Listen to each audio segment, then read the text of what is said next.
All right, the most difficult shot other than the free throw is a fadeaway. I get a lot of questions from kids and even grown-ups and adults about a fadeaway jump shot. Well, there's no correct fundamental way of shooting a fadeaway. I can give you some tips in terms of what to think about. In some circumstances, it's kind of against some of the fundamentals, but yet if you do it and you practice it enough, it can become a routine, and if you repeat it, it becomes a habit.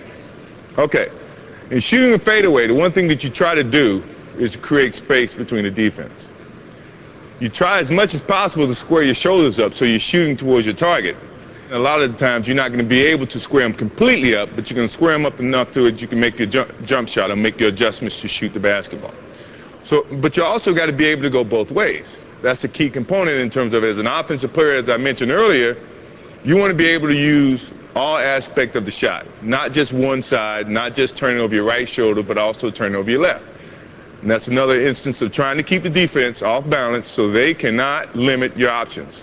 So, if I'm posting up on the left block, I got a good stance, got a good balance, I feel the defense either putting the forearm or feeling the pressure from the defense, I can pick and choose because of the way I feel the defense pressure to go the opposite way or go opposite of where the pressure is.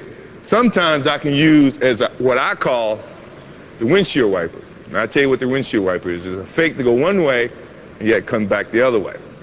So there's no difference when the defense is trying to force you to go one way, that you fake one way and then come back the other way, keeping the defense off balance. So if the defense is standing behind me with his forearm, his right forearm, he's trying to keep you from going to the middle, he wants you to turn that way, well, that's when I give the old fake, come back this way. And in doing that, as you can see in the fadeaway, and I can give you a lot more height when I have a defensive player on me, but I'm trying to show you the fundamentals of the fadeaway is when I'm turning with the notion of catching my target but not exposing the basketball here because the defense now can get to the basketball. So when I'm turning high.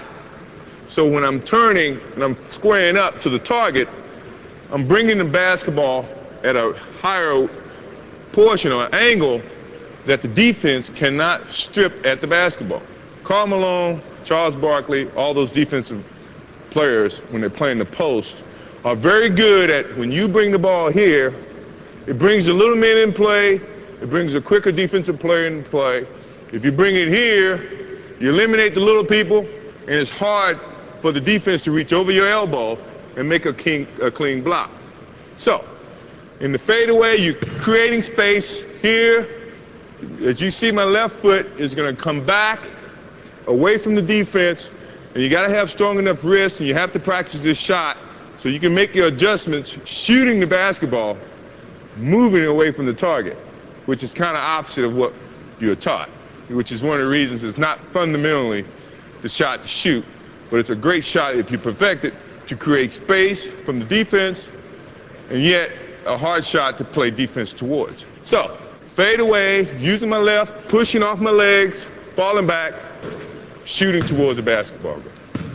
Now, it wouldn't be of any interest or purpose if you can only do it to the right side, so you got to be able to do it fake here, doing basically the same thing, protecting the basketball, pushing off, shooting towards your target.